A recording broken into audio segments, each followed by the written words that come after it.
Good morning class. Last class में हम लोगों ने कनेक्टिव टिश्यू का टॉपिक स्टार्ट किया था और कनेक्टिव टिश्यू के टॉपिक में हम लोगों ने लूज कनेक्टिव टिश्यू वाला टॉपिक कंप्लीट कर लिया था। आज हम लोग सेकेंड टाइप से आते हैं, स्टार्ट करते हैं डेंस कनेक्टिव टिश्यू से। ठीक है, कल भी मैंने आप लोगों को चार्ट बना के समझाया था, आज फिर से बता रही हूँ। डेंस कनेक्टिव टिश्यू जो है ये अगेन दो टाइप का होता है। पहला है डेंस रेगुलर कनेक्टिव टिश्यू और दूसरा है डेंस इरेगुलर कनेक्टिव टिश्यू। दोनों में बेसिक डिफरेंस क्या है कि डेंस रेगुलर कनेक्टिव टिश्यू जो है इसके अंदर फाइबर्स जो हैं, फाइबर्स का एक प्रॉपर पैटर्न या प्रॉपर ओरिएंटेशन में जो है अरेंजमेंट होता है। लेकिन डेंस इरेगुलर टिश्यू जो है इसमें फाइबर्स का जो अरेंजमेंट या ओरिएंटेशन है वो किसी एक पर्टिकुलर डायरेक्शन में नहीं होता है। ठीक है, अब डेंस रेगुलर टिश्यू क्योंकि जो फाइबर्स हैं एक पर्टिकुलर ओरिएंटेशन में रहते हैं, ठीक है, तो डिपेंडिंग कि कौन से टाइप का फाइबर वहाँ पर प्रेजेंट है, ठीक है, उस हिसाब से डेंस रेगुलर टिश्यू जो है ये अगेन टू टाइप्स में डिवाइड होता है। पहला है वाइट फाइब्रस टिश्यू और दूसरा है येलो इलास्टिक टिश्यू। ठीक है, दोनों के ही दो सब टाइप्स हैं, एक है कॉर्ड्स एंड दूसरा शीट, एंड यहाँ पे भी एक है कॉर्ड एंड दूसरा शीट। ठीक है, तो वन बाय वन हम लोग डिस्कस करते हैं। सबसे पहले आते हैं हम लोग डेंस रेगुलर टिश्यू पे। डेंस रेगुलर टिश्यू जैसे मैंने बोला कि इसमें सेल्स बहुत कम होते हैं, फाइबर्स जो हैं ज़्यादातर रहते हैं, एंड फाइबर्स जो हैं वो किसी एक पर्टिकुलर डायरेक्शन में उनका ओरिएंटेशन होता है, यानी कि उनका एक सेट पैटर्न होता है, एक सेट डायरेक्शन होता है जिसको वो फॉलो करते हैं, इसीलिए हम लोग उसको डेंस रेगुलर टिश्यू कहते हैं। ठीक है, इसके बाद डेंस रेगुलर टिश्यू जो है डिपेंडिंग कि इसमें कौन से फाइबर्स प्रेजेंट है, अगेन दो टाइप का होता है, white fibrous tissue and yellow elastic tissue. पहले वाइट फाइब्रस टिश्यू को डील करते हैं। वाइट फाइब्रस टिश्यू जो है इसमें जनरली एक ही टाइप का सेल होता है जिसको कि हम लोग फाइब्रोब्लास्ट कहते हैं। ठीक है, फाइब्रोब्लास्ट जो है इरेगुलरली शेप्ड सेल होता है, उसका कोई पर्टिकुलर शेप नहीं होता। ठीक है, और जो है किसी भी डायरेक्शन में इसके अंदर से प्रोजेक्शंस जो हैं वो निकलते रहते हैं। जनरली वाइट फाइब्रस टिश्यू के अंदर जो फाइब्रोब्लास्ट रहते हैं वो फ्लैटेंड रहते हैं और इलोंगेटेड रहते हैं। ठीक है, अब वाइट फाइब्रस टिश्यू के अंदर फाइबर्स कौन से प्रेजेंट रहते हैं? जनरली इस टिश्यू के अंदर जो फाइबर्स प्रेजेंट रहते हैं वो वाइट कोलेजन के फाइबर्स होते हैं। ठीक है, ये जो वाइट कोलेजन के फाइबर्स होते हैं, ठीक है, ये जनरली बंडल्स में अरेंज्ड होते हैं। ठीक है, और बाकी दूसरे फाइबर्स के कंपैरिजन में ये थोड़े ज़्यादा थिक होते हैं। ठीक है, कोलेजन के फाइबर्स के बीच में जो फाइब्रोब्लास्ट के सेल्स हैं वो प्रेजेंट रहते हैं, जो कि फ्लैट हो जाते हैं, फ्लैटेंड शेप में रहते हैं जनरली फाइब्रोब्लास्ट। ठीक है, अब ये जो वाइट फाइब्रस टिश्यू है इसके भी दो सब टाइप्स हैं, एक है कॉर्ड्स और दूसरा है शीट्स। ठीक है, तो वाइट फाइब्रस टिश्यू जब कॉर्ड्स बनाते हैं, कॉर्ड्स के फॉर्म में प्रेजेंट रहते हैं, ठीक है, तब इन कॉर्ड्स को हम लोग कहते हैं टेंडन्स। ठीक है, तो टेंडन्स का काम क्या है? टेंडन्स जो होते हैं, ठीक है, ये जनरली हमारे स्केलेटल मसल्स को बोन्स के साथ कनेक्ट करने का काम करते हैं।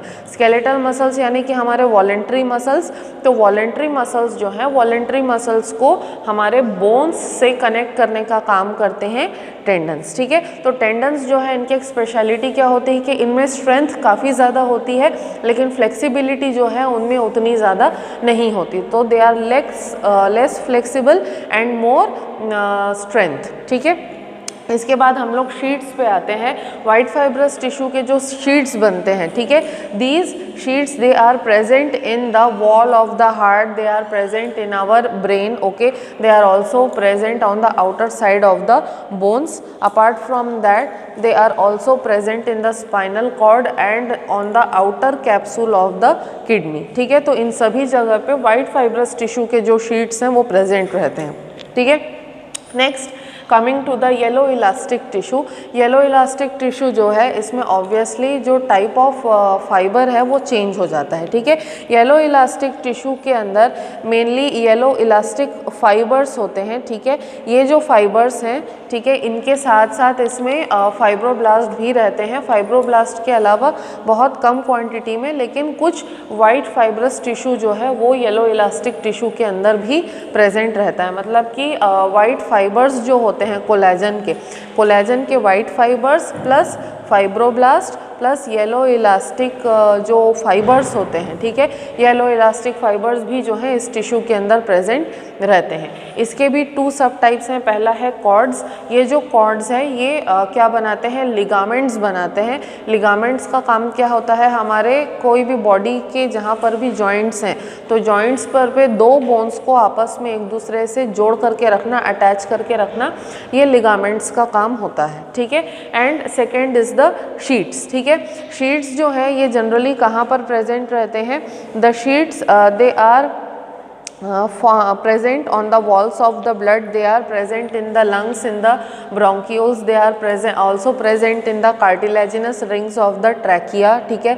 हमारा जो वॉइस बॉक्स होता है, वॉइस बॉक्स में भी ये येलो इलास्टिक टिश्यू के जो फाइबर्स हैं वो प्रेजेंट रहते हैं, ठीक है। इसके अलावा they are also present in the spleen as well, ठीक है। अब ये जो लिगामेंट्स और ये जो शीट्स होते हैं इनके अंदर एक स्पेशलिटी ये होती है कि ये स्ट्रेंथ तो प्रोवाइड करते हैं, स्ट्रेंथ के साथ साथ they also provide a lot of flexibility wherever they are present. तो जैसे हम लोग बोन्स के बारे में ही अगर बात करें तो लिगामेंट्स जो है वो 2 बोन्स को कनेक्ट करते हैं, तो हमारे जॉइंट्स जो हैं उसमें कितनी ज़्यादा फ्लेक्सिबिलिटी होती है, ठीक है। तो ये फ्लेक्सिबिलिटी जो है ये लिगामेंट्स के वजह से ही होती है, because they are so much flexible, ठीक है। लेकिन एक लिमिट तक ही लिगामेंट्स जो है वो फ्लेक्सिबल रह पाते हैं। एक लिमिट से ज़्यादा अगर लिगामेंट्स को स्ट्रेच कर दिया जाए तो हम लोग कहते हैं कि लिगामेंट्स जो है उसमें मोच आ गई है, ठीक है, या उसी मोच को हम लोग इंग्लिश में क्या कहते हैं, स्प्रेन आ गया है, ठीक है। तो लिगामेंट्स को अगर बहुत ज़्यादा खींच दिया जाए देन दे गेट स्प्रेन्ड, या उनमें मोच आ जाती है, ठीक है। So this was about the yellow elastic tissue, मतलब कि डेंस रेगुलर टिश्यू यहाँ पे कंप्लीट। नेक्स्ट हम लोग आते हैं डेंस इर्रेगुलर टिश्यू पे, ठीक है। डेंस इर्रेगुलर कनेक्टिव टिश्यू जो है इसमें मोस्टली कोलेजन के फाइबर्स और बहुत सारे फाइब्रोब्लास्ट जो हैं वो जनरली प्रेजेंट रहते हैं, ठीक है। ये जो है डेंस इर्रेगुलर कनेक्टिव टिश्यू जो है इसमें क्या होता है, कोलेजन के फाइबर्स जो हैं इनका कोई एक सेट ओरिएंटेशन नहीं होता और ये जो है किसी भी डायरेक्शन में इधर उधर इर्रेगुलरली जो है इनका डिस्ट्रीब्यूशन जो है वो रहता है, ठीक है। तो क्योंकि इनका डिस्ट्रीब्यूशन इर्रेगुलर रहता है इसीलिए हम लोग इनको डेंस इर्रेगुलर कनेक्टिव टिश्यू कहते हैं, ठीक है। बेसिकली ये जो डेंस इर्रेगुलर कनेक्टिव टिश्यू है ये हमारे स्किन के नीचे या स्किन में प्रेजेंट रहता है, ठीक है। इसके बाद नेक्स्ट हम लोग आते हैं स्पेशलाइज्ड कनेक्टिव टिश्यू पर।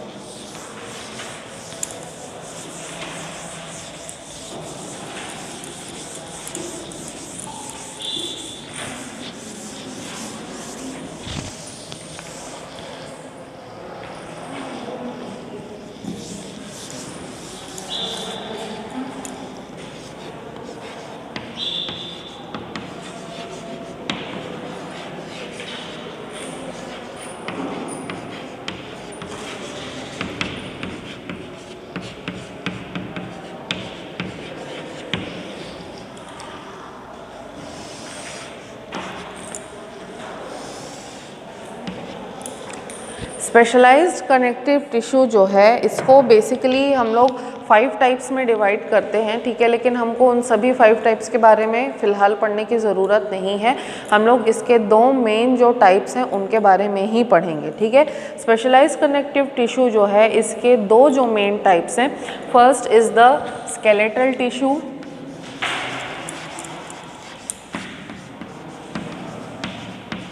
And second is the vascular tissue, ठीक है।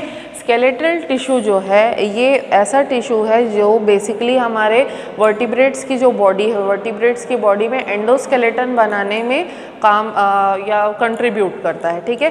तो स्केलेटल टिश्यू जो है it is basically contributing in making the endoskeleton of the vertebrates. अब एंडोस्केलेटन का काम क्या होता है, एंडोस्केलेटन का बेसिक काम है हमारे बॉडी को अंदर से सपोर्ट प्रोवाइड करना, एक पर्टिकुलर स्ट्रक्चर या एक पर्टिकुलर फ्रेम प्रोवाइड करना, ठीक है। उसके अलावा हमारे बॉडी के जो सॉफ्ट ऑर्गन्स हैं उनको प्रोटेक्शन प्रोवाइड करना, हमको मूवमेंट में हेल्प करना, ये सारे के सारे जो हैं स्केलेटल टिश्यू के फंक्शंस होते हैं, ठीक है। स्केलेटल टिश्यू जो है ये बेसिकली 2 टाइप्स का होता है। पहला है कार्टिलेज और दूसरा है बोन।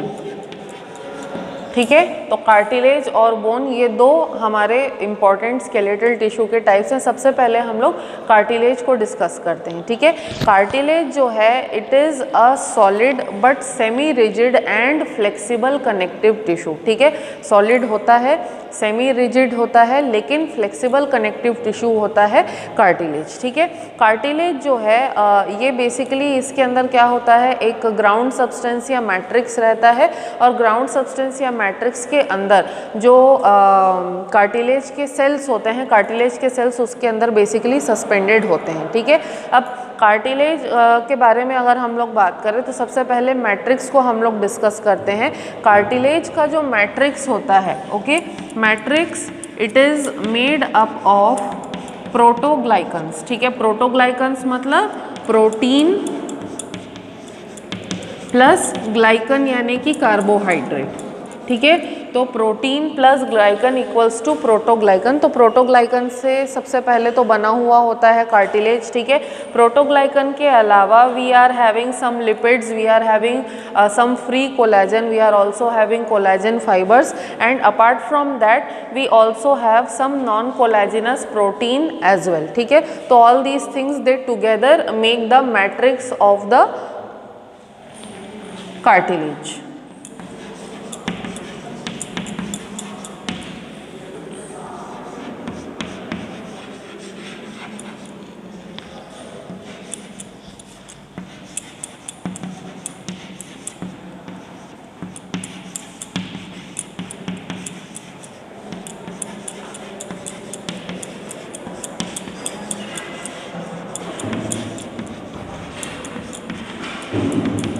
ठीक है, तो मैट्रिक्स जो है बेसिकली इन सभी चीज़ों से बना हुआ होता है कार्टिलेज का।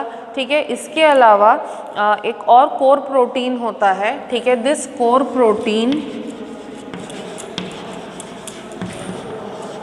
Is known as aggrecan. ठीक है, one more core protein is present which is known as the aggrecan. ठीक है, अपार्ट फ्रॉम दिस जो कार्बोहाइड्रेट्स प्रेजेंट होते हैं, ठीक है, इसके अलावा, ठीक है, we are also having specific specialised और modified carbohydrates such as we are having chondroitin sulphate, keratin sulphate and hyaluronic acid as well. ठीक है, अब बेसिकली ये जो मैट्रिक्स है ये बनता कैसे है, जो कार्टिलेज के सेल्स होते हैं, कार्टिलेज के cells they itself secrete the matrix. ठीक है, तो कार्टिलेज के सेल्स जो हैं खुद से ये सारी की सारी चीज़ों का सिंथेसिस करते हैं, सिंथेसिस करके इनको बाहर सिक्रीट करते हैं, which ultimately forms the matrix. ठीक है, अब जनरली क्या होता है कि कार्टिलेज के अंदर दो तरीके के सेल्स होते हैं। ठीक है, first is known as the chondroblast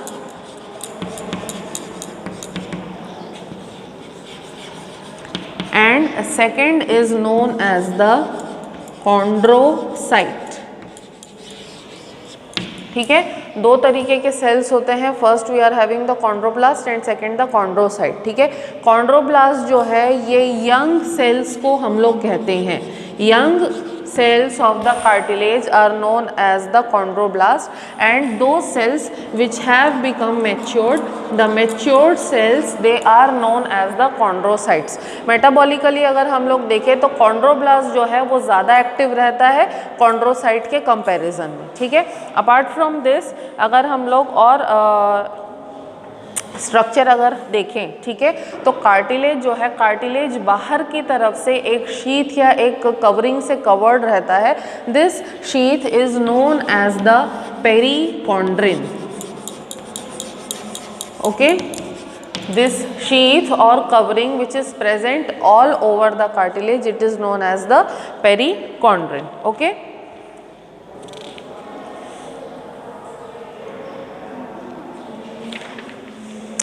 Now, perichondrium जो है इसमें ब्लड वेसल्स की बहुत ज़्यादा सप्लाई होती है। जनरली ये माना जाता है कि कार्टिलेज जो है इसमें वैस्कुलर टिश्यूज़ जो है यानी कि जो आपके आर्टरीज और वेन्स है वो प्रेजेंट नहीं रहते, ऐसा माना जाता है, but it is not true.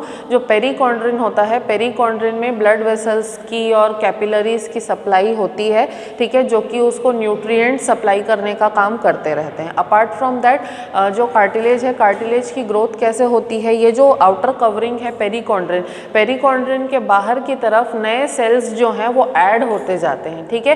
तो नए सेल्स ऐड होंगे कहाँ से, सिर्फ बाहर की तरफ से ऐड होंगे। इसके वजह से कार्टिलेज की जो ग्रोथ होती है वो यूनिडायरेक्शनल होती है जनरली, ठीक है।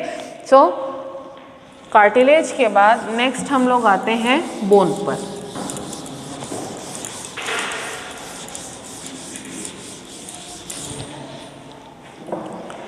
ठीक है, बोन जो है एक सॉलिड, रिजिड और बहुत ही स्ट्रॉन्ग कनेक्टिव टिश्यू होता है, ठीक है, जिसका बेसिक काम क्या होता है हमारे बॉडी में एंडोस्केलेटन को बनाना, ठीक है। तो हमारा जो एंडोस्केलेटन है सबसे ज़्यादा जो है उसका कंटेंट या सबसे ज़्यादा जो उसका शेयर है that is made up of the bones only, ठीक है। तो बोन्स जो है इसमें बेसिकली क्या होता है, इसमें एक मैट्रिक्स होता है बोन का, ठीक है। मैट्रिक्स के अलावा बोन्स के भी सेल्स होते हैं। तो अगर हम लोग ओवरऑल बोन का जो स्ट्रक्चर है, ठीक है, बोन के स्ट्रक्चर को अगर हम लोग देखें तो बोन के स्ट्रक्चर में हम लोगों को 4 पार्ट्स या जो 4 सब स्ट्रक्चर्स है वो देखने के लिए मिलते हैं, ठीक है। तो बेसिकली जो 4 स्ट्रक्चर्स हमको बोन में देखने के लिए मिलेंगे, फर्स्ट इज द पेरीओस्टियम, ठीक है। पेरीओस्टियम के बाद में we are having the matrix, matrix के बाद एंडोस्टियम एंड एंडोस्टियम के बाद we are having the bone marrow cavity, ठीक है। ये जो 4 पार्ट्स हैं हमको बेसिकली बोन के स्ट्रक्चर में दिखते हैं, पेरीओस्टियम, मैट्रिक्स, एंडोस्टियम, बोन मैरो कैविटी, ठीक है। तो जनरली स्ट्रक्चर कैसा होता है, अगर मैं आप लोगों को एक बॉक्स में दिखाने की कोशिश करूँ तो सबसे सेंटर में क्या होगा, बोन मैरो की कैविटी रहती है, ठीक है। बोन मैरो की कैविटी के बाहर की तरफ जो है एंडोस्टियम प्रेजेंट होता है, ये बोन मैरो की कैविटी है, फिर ये एंडोस्टियम है। एंडोस्टियम के बाद एक एम्प्टी स्पेस या थोड़ा सा ऐसा स्पेस होता है जहाँ पे मैट्रिक्स प्रेजेंट रहता है, और मैट्रिक्स के चारों तरफ जो है we are having the periosteum, ठीक है। तो इस तरीके से बेसिकली बोन का स्ट्रक्चर है, अंदर बोन मैरो की कैविटी, बोन मैरो की कैविटी के बाहर एंडोस्टियम, एंडोस्टियम की बाहर की तरफ मैट्रिक्स, और मैट्रिक्स के बाहर की तरफ क्या रहता है, पेरीओस्टियम जनरली रहता है, ठीक है। तो हम लोग 1 बाय 1 शॉर्ट में सबका जो कंपोजिशन है उसको देख लेते हैं। सबसे पहले we will talk about the periosteum,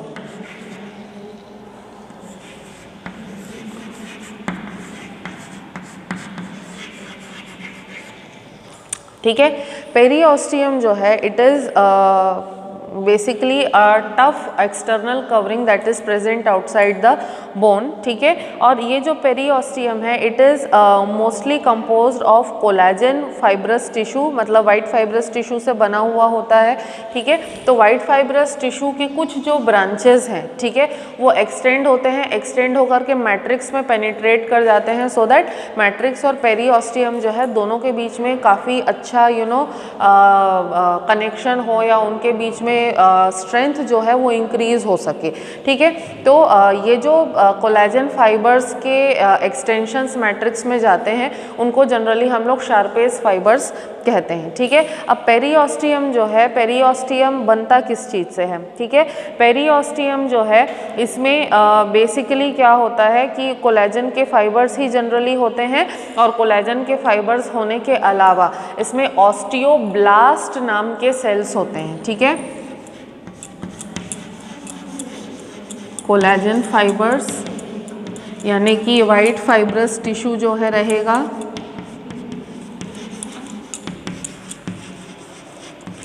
ठीक है। उसके अलावा वी आर हैविंग ऑस्टियोब्लास्ट, ठीक है। ऑस्टियोब्लास्ट जो है जनरली बोन फॉर्मिंग सेल्स होते हैं जिनका काम क्या होता है, जिनका काम होता है नए बोन के फॉर्मेशन में कंट्रीब्यूट करना। ठीक है, अब इसके बाद नेक्स्ट पेरियोस्टियम के बाद हम लोग आते हैं मैट्रिक्स पर।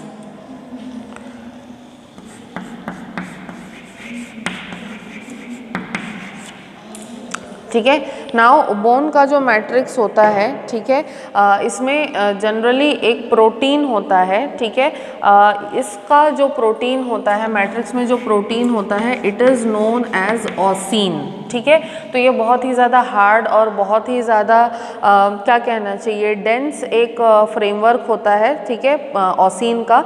ठीक है, इसके अंदर और क्या क्या चीज़ें रहती हैं मैट्रिक्स में, ऑसिन प्रोटीन के अलावा कोलेजन फाइबर्स होते हैं।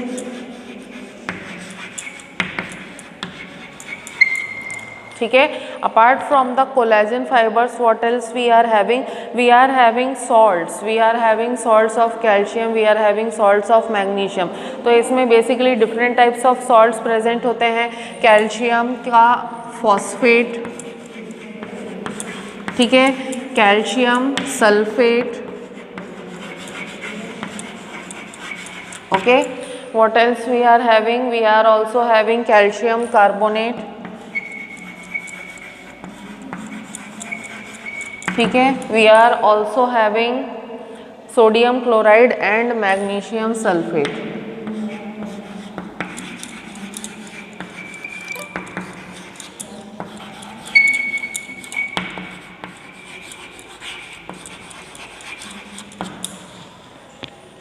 सॉरी, मैग्नीशियम फॉस्फेट होगा दिस वन।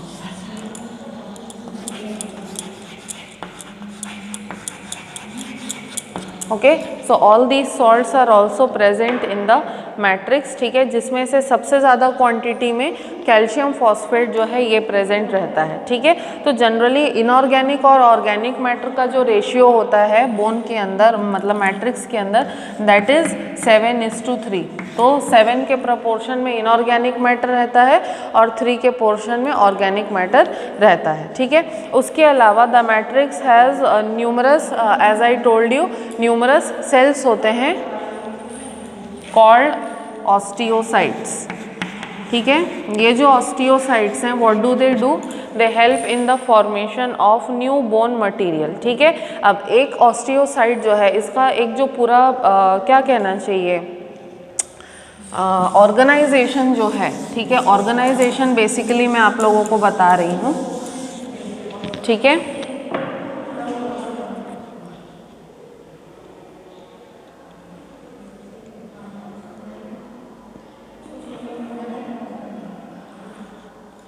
ठीक है, तो मैट्रिक्स जो है ये मोस्टली लेयर्स के फॉर्म में प्रेजेंट रहता है। इसमें मल्टीपल लेयर्स जो हैं हमको मैट्रिक्स में देखने के लिए मिलते हैं।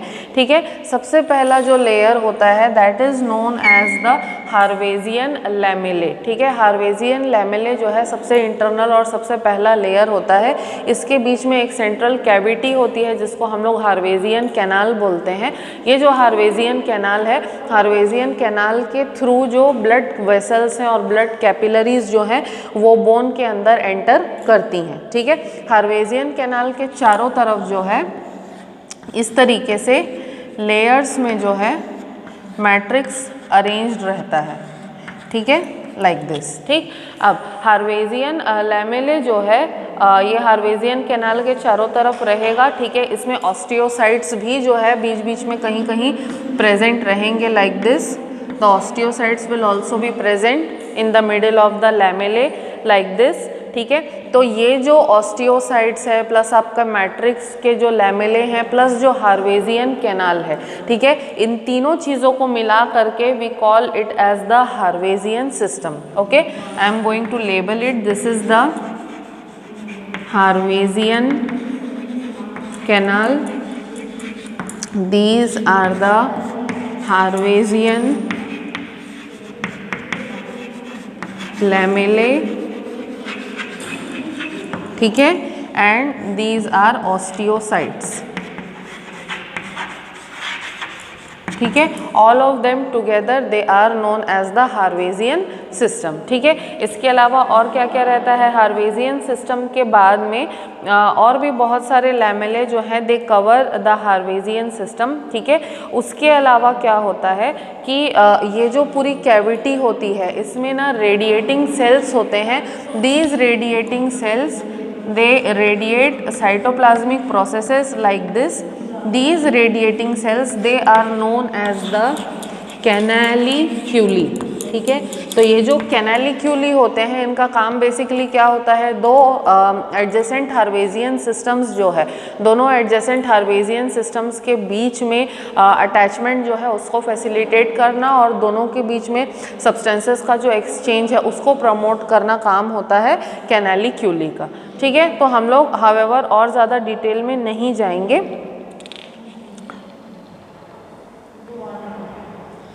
नाउ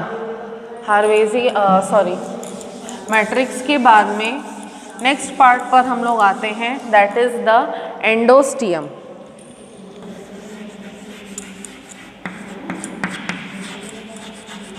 ठीक है। एंडोस्टियम जो है सबसे बाहर पेरियोस्टियम रहता है, फिर मैट्रिक्स होता है, मैट्रिक्स के बाद जो थर्ड लेयर होता है दैट इज़ द एंडोस्टियम, ठीक है। एंडोस्टियम जो है ये जस्ट बोन मैरो कैविटी के बाहर की तरफ रहता है, ठीक है। पेरियोस्टियम के जैसे इसमें भी वाइट फाइब्रस टिश्यू यानी कि कोलेजन के टिश्यूज़ होते हैं और बोन फॉर्मिंग सेल्स जो हैं इसके अंदर भी प्रेजेंट रहते हैं। तो बोन फॉर्मिंग सेल्स यानी कि ऑस्टियोसाइट्स जब इसके अंदर भी प्रेजेंट रहते हैं और पेरियोस्टियम में भी प्रेजेंट रहते हैं तो पेरियोस्टियम के साइड से भी जो है नया बोन मटेरियल ऐड होते जाता है और एंडोस्टियम के साइड से भी नया बोन मटेरियल जो है वो ऐड होते जाता है। तो बोन का जो ग्रोथ होता है जैसे कि कार्टिलेज में यूनिडायरेक्शनल ग्रोथ था, सिर्फ बाहर की तरफ से हो रहा था, लेकिन बोन में बाहर और अंदर दोनों तरफ से ग्रोथ होता है। तो बोन की जो ग्रोथ होती है we term it as bidirectional, ठीक है। Finally coming to the bone marrow,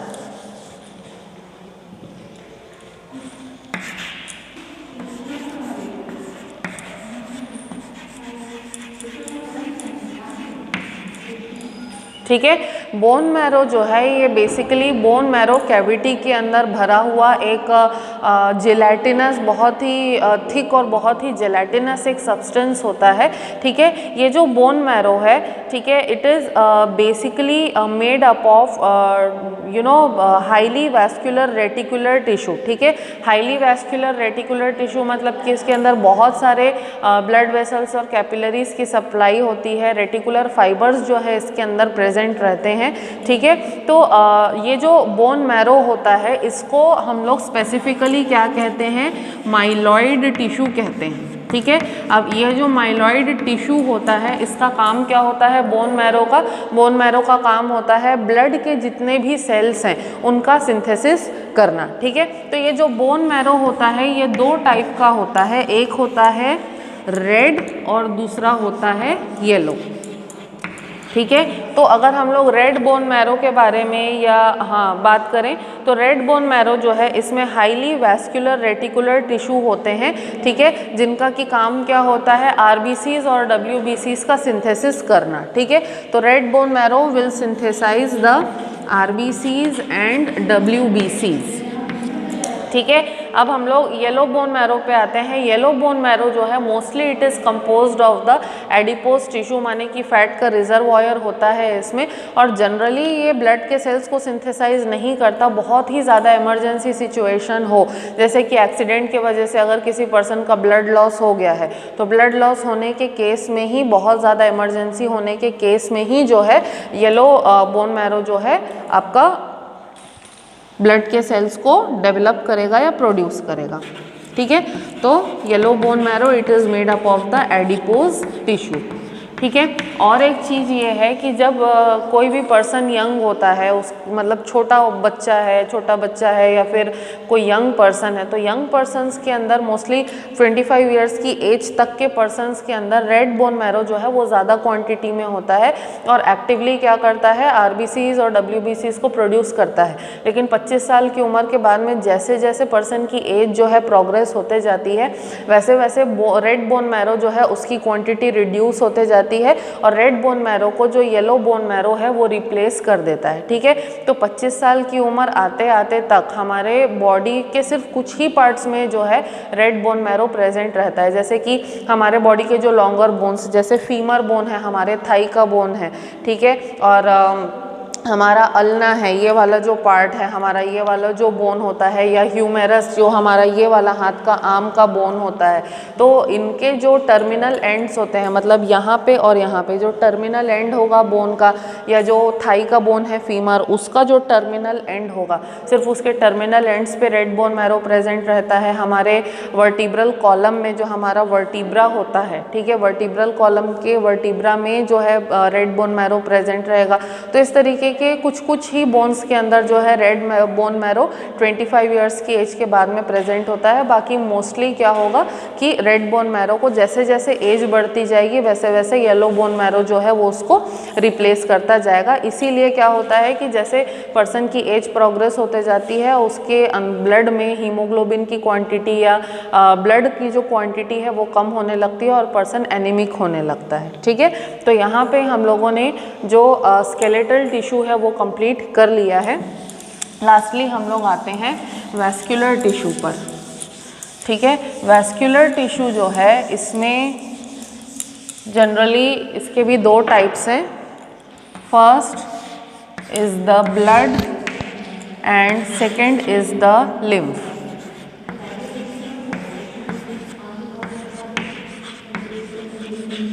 ठीक है, तो ब्लड और लिम्फ के बारे में हम लोगों ने सर्कुलेटरी सिस्टम वाले चैप्टर में बहुत अच्छे से और बहुत डिटेल में पढ़ा है, तो हम उतने डिटेल में जो है इस चैप्टर के अंदर जाएंगे नहीं।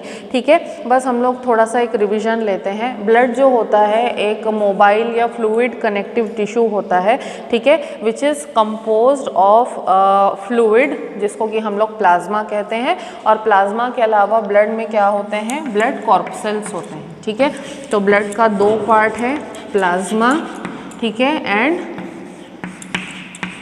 Blood corpuscles. ठीक है, तो प्लाज्मा जो होता है basically this is the matrix of the blood. ठीक है, प्लाज्मा जो है ये वाटर से carbohydrates, lipids, different types of globulin proteins जो हैं, ठीक है, फाइब्रस प्रोटीन्स जो हैं, उनसे मिलकर के प्लाज्मा जनरली बना हुआ होता है। उसके अलावा प्लाज्मा में बहुत लार्ज क्वांटिटीज़ में एंजाइम्स और हार्मोन्स जो हैं वो भी प्रेजेंट रहते हैं। ठीक है, तो प्लाज्मा इज़ द मैट्रिक्स, और इस मैट्रिक्स के अंदर जो ब्लड कॉर्पसेल्स हैं, ठीक है, वो सस्पेंडेड रहते हैं, फ्लोट करते रहते हैं। ठीक है, तो ब्लड कॉर्पसेल्स जो हैं they are also of 3 types. We are having RBCs यानी कि red blood cells, we are having WBCs यानी कि white blood cells, and we are having the platelets. ठीक है, अब RBCs के बारे में अगर हम लोग डिस्कस करें, RBC जो होती है, ठीक है, ये बाइकॉनकेव सेल होता है। RBCs जो है they are mostly red in colour because of the presence of the respiratory pigment haemoglobin. Haemoglobin का काम क्या है, रेस्पिरेशन के टाइम पे जो ऑक्सीजन हमारे लंग्स में एंटर कर चुकी है उस ऑक्सीजन को ऑब्टेन करना, उस ऑक्सीजन को ऑब्टेन करके कैरी करना और हमारे बॉडी के डिफरेंट पार्ट्स तक पहुँचाना, ये बेसिकली RBC का फंक्शन होता है। ठीक है, then coming to the WBC। WBC जो है it is mostly concern with providing immunity to our body. ठीक है, WBC के भी बहुत सारे टाइप्स हैं, ईसिनोफिल्स हैं, बेसोफिल्स हैं, न्यूट्रोफिल्स हैं, मैक्रोफेजेस हैं, मास्ट सेल्स हैं, all of these they are type of WBCs। सारे जो WBCs हैं इनका काम क्या होता है, they are mostly phagocytic in nature, okay, and they intend to maintain the immunity of our body. तो अगर हमारे बॉडी में कोई भी पैथोजन की एंट्री हो जाती है तो उसको लोकेट करना, फैगोसाइटोसिस के थ्रू उसको हमारी बॉडी के बाहर एलिमिनेट करना, ये जनरली WBCs का काम होता है। And finally coming to the platelets, platelets are also known as thrombocytes and they help in coagulating the blood. तो हमारे ब्लड में क्लॉट बनाने में, खून का थक्का जमाने में जो है जनरली कौन हेल्प करता है, प्लेटलेट्स हेल्प करते हैं। ठीक है, तो हम लोग इससे ज़्यादा डिटेल में जाएंगे नहीं। And one more thing, one of the most important functions of the WBCs is to produce antibodies। ठीक है, जैसे कि one more chart I shall make। ठीक है, WBCs जो हैं इसके अगर हम लोग टाइप्स के बारे में डिस्कस करें, ठीक है, तो बेसिकली ब्रॉडली हम लोग WBCs को दो पार्ट्स में डिवाइड कर सकते हैं। एक है ग्रैन्युलोसाइट,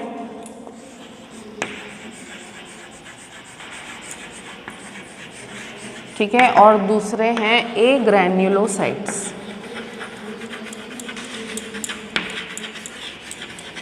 ठीक है, ग्रैन्युलोसाइट्स ऐसे सेल्स होते हैं जिनके अंदर जो है ग्रैन्यूल्स प्रेजेंट रहते हैं। तो इसके तीन टाइप्स हैं, इसिनोफिल्स,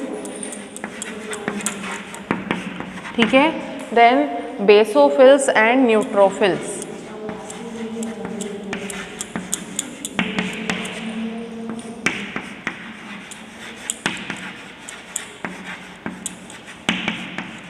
ठीक है, तो ग्रैन्युलोसाइट के तीन टाइप है, इस्नोफिल, बेसोफिल, न्यूट्रोफिल। इस्नोफिल जो है ये हमारे बॉडी में एलर्जिक रिएक्शंस डेवलप होने के टाइम पे प्रेजेंट रहता है, ज़्यादा क्वांटिटी इसकी इंक्रीज हो जाती है एलर्जी होने के टाइम पे, और हमारे बॉडी में एलर्जिक रिएक्शंस प्रोड्यूस करने में और एलर्जन को रिमूव करने में इस्नोफिल्स हमारी हेल्प करते हैं। Then we are having basophils and neutrophils, both of them they are phagocytic in nature. ठीक है, फैगोसिटिक होने की वजह से अगर कोई पैथोजन हमारी बॉडी में एंटर करता है तो उसको फैगोसाइटोसिस के थ्रू कंज्यूम करके हमारी बॉडी से रिमूव कर सकते हैं। उसके अलावा बेसोफिल्स जो हैं they are also involved in producing certain chemicals which are vital to our immunity. ठीक है, इसके बाद coming to agranulocytes. Agranulocytes are of two types. First is the monocyte and second is the lymphocyte. ठीक है, monocytes जो हैं इनका भी बेसिकली पैथोजेनिसिटी इनके अंदर भी रहती है, सॉरी फैगोसाइटोसिस की कैपेसिटी जो है इनके अंदर भी रहती है। तो जैसे अगर हमारी बॉडी के टिश्यूज़ के अंदर if any pathogen has entered, तो मोनोसाइट्स जो है वो टिश्यू के अंदर, सेल के बीच में जो है दे विल एंटर। ठीक है, वहाँ पे जा कर के ये लोग क्या, मोनोसाइट जो है इसके अंदर मॉडिफिकेशन हो जाएगा।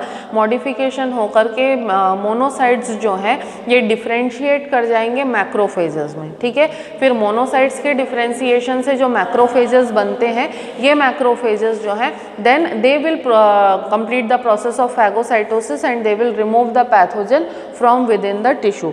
And lastly coming to the lymphocytes. Lymphocytes जो हैं ये बेसिकली ऐसे सेल्स हैं जो हमारे बॉडी के अंदर एंटीबॉडीज प्रोड्यूस करने का काम करते हैं। ठीक है, एंटीबॉडीज प्रोड्यूस करने वाले दो तरीके के लिम्फोसाइट्स होते हैं। First we are having the B lymphocytes and then we are having the T lymphocytes. B और टी लिम्फोसाइट्स दोनों का ही काम क्या होता है, पैथोजन को लोकेट करना और या तो उसको सेल्यूलर मैकेनिज्म इनिशिएट कर करके किल कर देना, या फिर अगर सेल्यूलर मैकेनिज्म इनिशिएट नहीं होता है तो उसको फैगोसाइटोसिस के थ्रू रिमूव करना, ये काम होता है बी और टी लिम्फोसाइट्स का। तो ओवरऑल WBCs जो हैं ये हमारे बॉडी को इम्यूनिटी प्रोवाइड करने में और डिजीज से प्रोटेक्ट करके रखने में हेल्प करते हैं। ठीक है, सो this was about the blood. Then coming to the second type of vascular tissue, that is the lymph. ठीक है, lymph जो है ये एक कलरलेस कनेक्टिव टिश्यू होता है जो जनरली ब्लड के थ्रू ही बना हुआ होता है। ठीक है, ब्लड जब हमारे ब्लड वेसल्स में फ्लो कर रहा होता है तो बेसिकली हमारे ब्लड वेसल्स जो होते हैं इनकी वॉल एक सेल थिक होती है, मतलब एक सेल की लेयर से जो है हमारे ब्लड वेसल की वॉल बनती है। तो जब हमारा ब्लड वेसल में फ्लो होता है तो कई बार क्या होता है कि सेल्स के बीच में से कुछ फ्लूइड या कुछ लिक्विड जो है ये क्रॉस कर जाता है सेल वॉल, जो ब्लड वेसल का बैरियर होता है उसकी जो वॉल होती है उसको क्रॉस कर जाता है। तो ये जो लिक्विड फिल्टर आउट होता है इसमें कोई भी सेल नहीं होता, सिर्फ फ्लूइड होता है। एंड दिस फ्लूइड इवेंचुअली ये लिम्फ वेसल्स जो होते हैं उनको एंटर करता है, फाइनली लिम्फेटिक सिस्टम जो है उसको एंटर करता है और इसी फ्लूइड को हम लोग जनरली लिम्फ कहते हैं। ठीक है, तो लिम्फ जो है ये बेसिकली बना हुआ किससे होता है, क्लियरलेस फ्लूइड होता है, क्लियर कलरलेस फ्लूइड होता है जिसको कि हम लोग मैट्रिक्स कहते हैं। ठीक है, और इस मैट्रिक्स के अंदर मोस्टली WBCs में भी सबसे ज़्यादा करके जो लिम्फोसाइट्स होते हैं वो जनरली लिम्फ के अंदर ज़्यादातर प्रेजेंट रहते हैं। ठीक है, तो लिम्फ जो है we are having the matrix lymph में ठीक है, and apart from the matrix we are having the lymphocytes.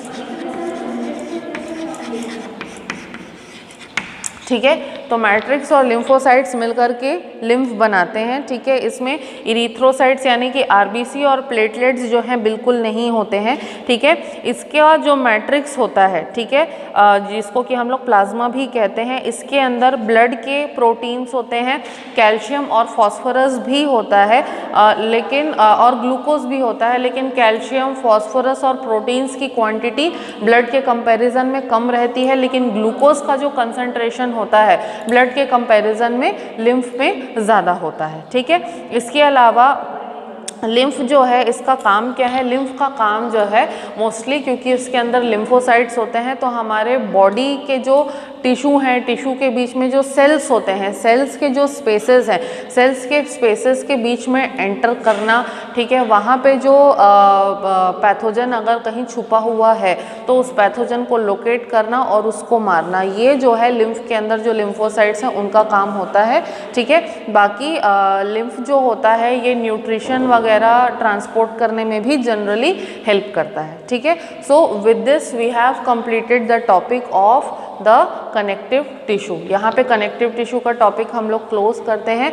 Next class जो रहेगी, नेक्स्ट क्लास में हम लोग एपिथेलियल टिश्यू का टॉपिक जो है उसको पकड़ेंगे और उसको कंप्लीट करेंगे। विथ एपिथेलियल टिश्यू हम लोग इस चैप्टर को भी बंद कर देंगे। ठीक है, एक बार जो चार्ट पूरा मैंने आपको कल बनाया था वो मैं अपलोड कर चुकी हूँ ऐप के अंदर, उसको आप लोग देखो, ऑब्जर्व करो। रिलेटेड जो भी डायग्राम्स और चार्ट्स हैं इस वीडियो के वो भी मैं अपलोड करूँगी। अगर फिर भी आप लोगों को कहीं कोई डाउट आता है तो you can ask me. Thank you.